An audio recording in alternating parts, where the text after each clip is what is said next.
Jérémie, chapitre 21. La parole qui fut adressée à Jérémie de la part de l'Éternel. Lorsque le roi Sédécias lui envoya Pashur, fils de Malkija, et Sophonie, fils de Maaséja, le sacrificateur, pour lui dire « Consulte pour nous l'Éternel, car Nebuchadnezzar, roi de Babylone, nous a fait la guerre. Peut-être l'Éternel fera-t-il en notre faveur quelques-uns de ses miracles, afin qu'il s'éloigne de nous. » Jérémie leur répondit, « Vous direz à Sédécias, ainsi parle l'Éternel, le Dieu d'Israël. Voici, je vais détourner les armes de guerre qui sont dans vos mains, et avec lesquelles vous combattez en dehors des murailles le roi de Babylone et les Chaldéens qui vous assiègent, et je les rassemblerai au milieu de cette ville. Puis je combattrai contre vous, la main étendue et le bras fort, avec colère, avec fureur, avec une grande irritation. Je frapperai les habitants de cette ville, les hommes et les bêtes. Ils mourront d'une peste affreuse. Après cela, dit l'Éternel, je livrerai Sédécias, roi de Juda, ses serviteurs, le peuple et ceux qui dans cette ville échapperont à la peste, à l'épée et à la famine.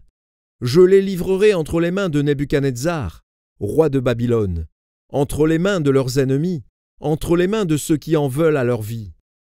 Et Nebuchadnezzar les frappera du tranchant de l'épée. Il ne les épargnera pas. Il n'aura point de pitié, point de compassion. Tu diras à ce peuple, ainsi parle l'Éternel. Voici, je mets devant vous le chemin de la vie et le chemin de la mort. Celui qui restera dans cette ville mourra par l'épée, par la famine ou par la peste. Mais celui qui sortira pour se rendre aux Chaldéens qui vous assiègent aura la vie sauve, et sa vie sera son butin. Car je dirige mes regards contre cette ville pour faire du mal et non du bien, dit l'Éternel. Elle sera livrée entre les mains du roi de Babylone, qu'il a juré par le feu.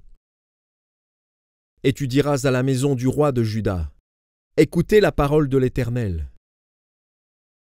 Maison de David, ainsi parle l'Éternel.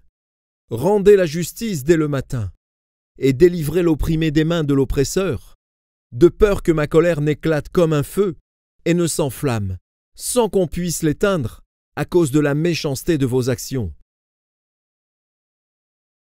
Voici, j'en veux à toi, ville assise dans la vallée, sur le rocher de la plaine, dit l'Éternel. À vous qui dites, qui descendra contre nous? Qui entrera dans nos demeures? Je vous châtierai selon le fruit de vos œuvres, dit l'Éternel. Je mettrai le feu à votre forêt, et il en dévorera tous les alentours.